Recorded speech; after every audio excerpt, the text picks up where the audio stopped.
Bueno, en esta parte de la clase, de los 4 tipos textuales que vimos, vamos a empezar a ver en profundidad el tipo textual expositivo. Para eso les voy a pedir que vayamos a la página 68. Acabamos de decir que el texto expositivo es muy particular porque tiene un objetivo muy claro, que es explicar y desarrollar un tema. Para que esto se pueda hacer y resulte lo más claro posible para el receptor, es muy importante tener en cuenta cuáles son las características que presenta este tipo de texto. Las características son aquellos rasgos que están en esta parte, se los hice en forma de cuadro.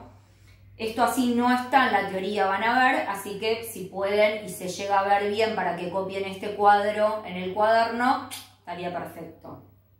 Las características son estos rasgos que no pueden faltar. Es lo que hace que el texto explicativo o expositivo sea expositivo. En primer lugar, una característica es la pregunta implícita. ¿Saben lo que es implícito? Significa que no está escrito. ¿Qué sería entonces una pregunta implícita? Si yo, por ejemplo, tengo un texto que está hablando sobre los anfibios, de alguna manera podríamos decir que el texto está respondiendo a preguntas como ¿qué son los anfibios? ¿De qué se alimentan? ¿Cuáles son sus hábitos? Estas preguntas nosotros las inferimos, las suponemos, pero no aparecen, no siempre aparecen formuladas como preguntas dentro del texto. Sin embargo, podríamos decir que el texto de todas formas las está respondiendo. Segunda característica, lenguaje claro. Ya lo dijimos hoy que tiene que ser claro, preciso y técnico. ¿Qué significa esto? Que como se trata de un tema desconocido, van a aparecer un montón de palabras nuevas, palabras desconocidas que están relacionadas con el tema sobre el cual se está explicando. Registro formal. Tal vez no todos saben lo que significa registro formal. Hay una forma de escribir estos textos. No podemos utilizar el lenguaje que utilizamos todos los días, un lenguaje coloquial, con el lenguaje, por ejemplo, que utilizamos para comunicarnos con nuestros amigos o familiares. El lenguaje formal significa que el texto está creado, está escrito en tercera persona, no contiene opiniones ni sentimientos y además tiene un lenguaje especial, característico del tema. Lenguaje no coloquial significa que no es el lenguaje que utilizamos todos los días para hablar, sino que es un lenguaje especial. Por último, lo había dicho al comienzo de la clase, el tiempo verbal característico de este tipo textual es el presente. ¿Qué son los recursos entonces que están en esta parte del cuadro? Los recursos piensen que son como una especie de herramientas. Yo tengo una caja de herramientas en casa.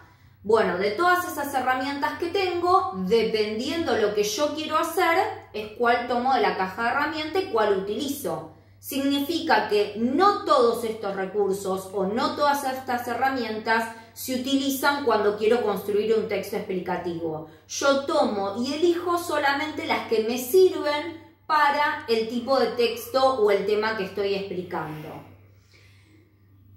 Primer recurso, la pregunta. Si bien dijimos que todo texto responde a una pregunta que puede estar escrita o no, cuando esa pregunta está escrita, que la reconocemos porque aparecen los signos de pregunta o los signos de interrogación, decimos que entonces se utilizó como recurso.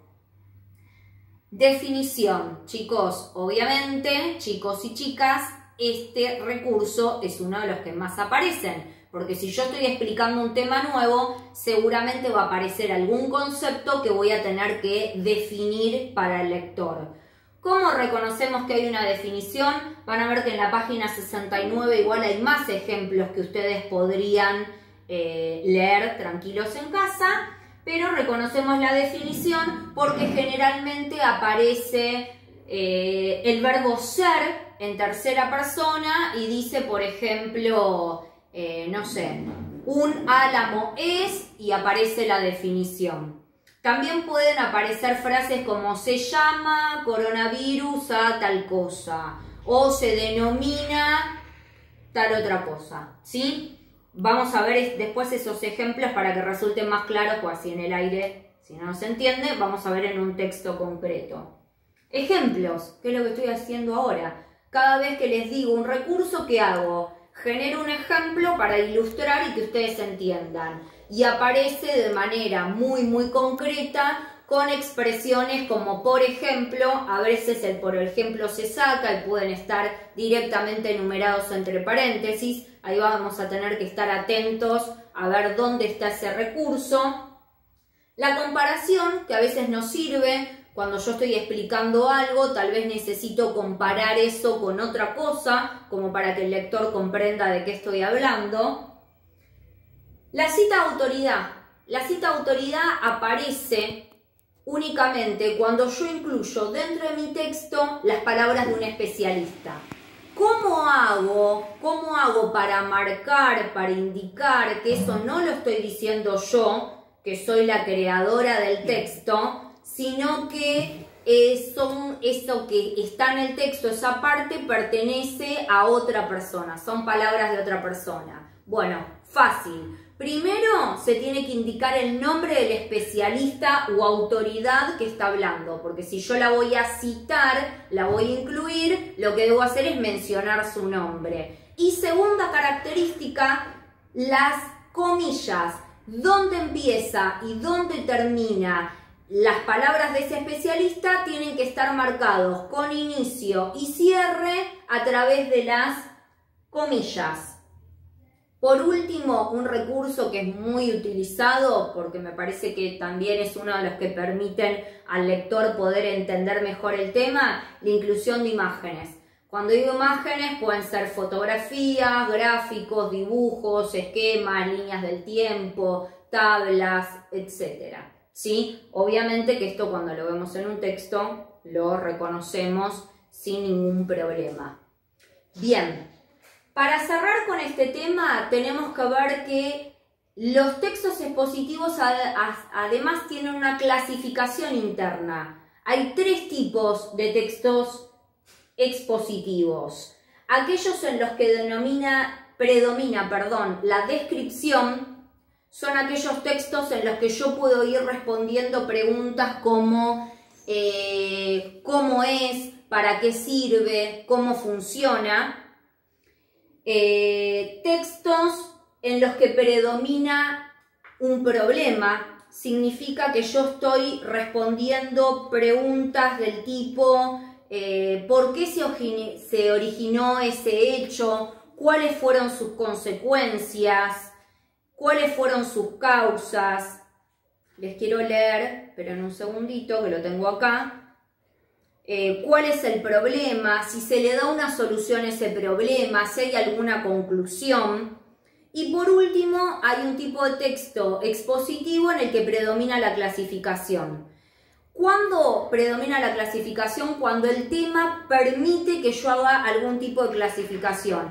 Y ahí van a aparecer expresiones del tipo, bueno, se clasifican en tres grupos, estos grupos son, y aparece algún ítem o algún número que los vaya indicando, que permita que sean claros, que esa clasificación sea muy clara para el lector. De hecho, generalmente aparece la palabra tal cosa se clasifica en tantos grupos.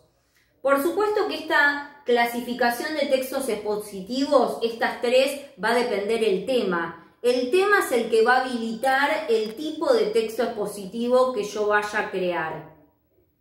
Bueno, vamos a verlo esto en un ejemplo concreto. Les voy a pedir entonces que vayamos a la actividad de aplicación, ya les digo, la actividad de aplicación 3 en la página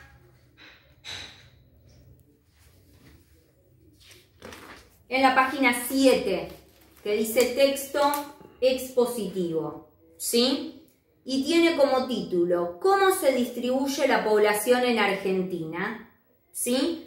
La idea es que lean este texto, que se tomen todo el tiempo del mundo para leerlo, si tienen que hacer una segunda lectura la vuelvan a hacer, Y a continuación, en la página 8 y 9, van a tener una serie de consignas. Algunas preguntas son de comprensión lectora y otras consignas tienen que ver con la aplicación de todo esto que vimos. Por supuesto, este texto que ustedes van a leer es un texto expositivo.